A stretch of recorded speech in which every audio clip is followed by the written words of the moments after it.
Hello students, welcome back to another video. And आप लोग बहुत खुश होंगे बिकॉज आपका जो M2 का पेपर है वो बहुत बढ़िया गया एंड बहुत से लोगों का पेपर बेकार गया। तो पूरे पेपर में चर्चा करेंगे एंड पेपर को एनालिसिस करेंगे। पेपर कैसा आया था, पेपर टफ था या हार्ड था या कैसा था।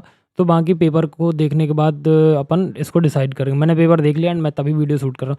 सबसे पहले मैं बता दूँ कि जिनने ये वीडियो देखी होगी तो डेफिनेटली उनको हेल्प मिली होगी बिकॉज हमारा सबसे पहला क्वेश्चन जो है, मैं आपको अब पेपर पे लेके चलता हूँ। तो आप ये क्वेश्चन देखिए, जो क्वेश्चन नंबर 1 है। And 1 + y² dx = tan inverse yx, ये हमारा डायरेक्ट इंपॉर्टेंट से आया था एंड जो कि हमने PYQs का सिलेक्शन किया था। तो ये क्वेश्चन है, ये 2022, 23, 24 में आया था एंड 25 में भी रिपीटेड है। ठीक है, सो भाई कंटिन्यूसली रिपीट हुआ है क्वेश्चन। सो अब देखो, अब बात करते हैं कि साइमल्टेनियस डिफरेंशियल इक्वेशन, ये हमने हमारे इंपॉर्टेंट में दी थी।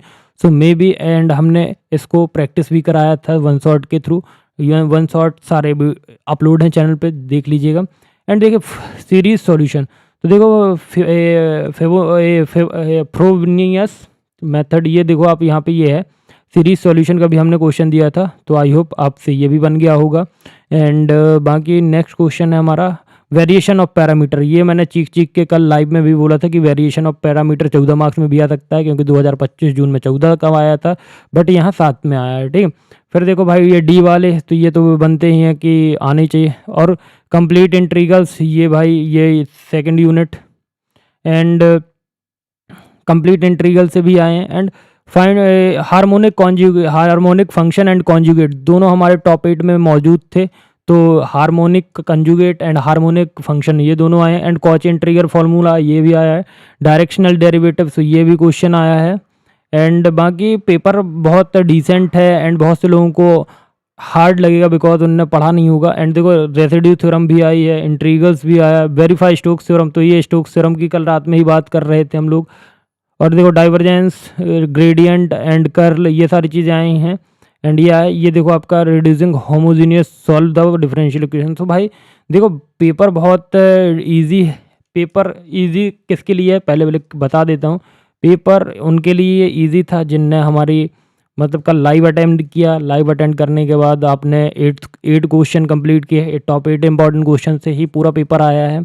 एंड वन शॉट जो मैंने डाली थी, वन शॉट जिनने भी देखी हैं तो डेफिनेटली उनको बहुत ज़्यादा हेल्प मिली है। कुछ PYQs से आपके क्वेश्चन भी रिपीट हुए हैं।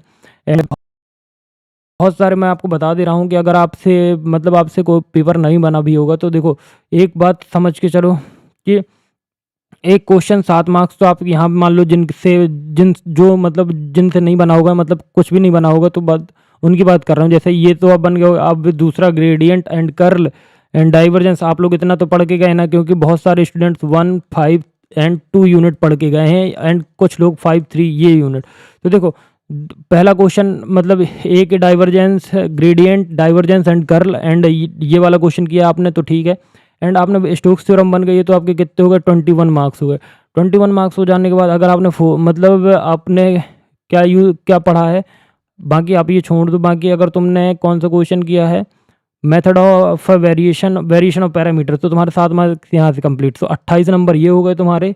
एंड अगर तुमसे क्वेश्चन नंबर फर्स्ट बन गया तो 735, तो 35 मतलब अगर तुम करके आए हो तो ये डिसेंट स्कोर है, इतने में तुम पास हो जाने वाले हो। तो मैं एक बात बता दूं कि जिनसे अच्छा पेपर बना है तो उनके वो भी पास होने वाले हैं, एंड जिनसे मतलब ऑन एवरेज बना है तो वो भी पास होने वाले हैं। बाकी टेंशन मत लो, सब लोग पास हो जाओगे। और पेपर बहुत ईजी आया था एंड बहुत ईजी था, बट ईजी के साथ साथ डिफ़िकल्ट भी था। एंड डिफ़िकल्ट इसलिए था कि बहुत से लोगों ने प्रैक्टिस नहीं की होगी, दैट्स वाई उनके लिए डिफ़िकल्ट था।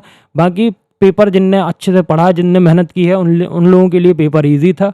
तो भाई तो अगर तुम्हारा बैग इस बार नहीं निकलता है तो तुम समझ लो कि तुमको मेहनत करने की ज़रूरत है एंड तुमने मेहनत नहीं की है। तो बाकी all the best for exam. मिलते हैं आज के लाइव में, सो थैंक यू।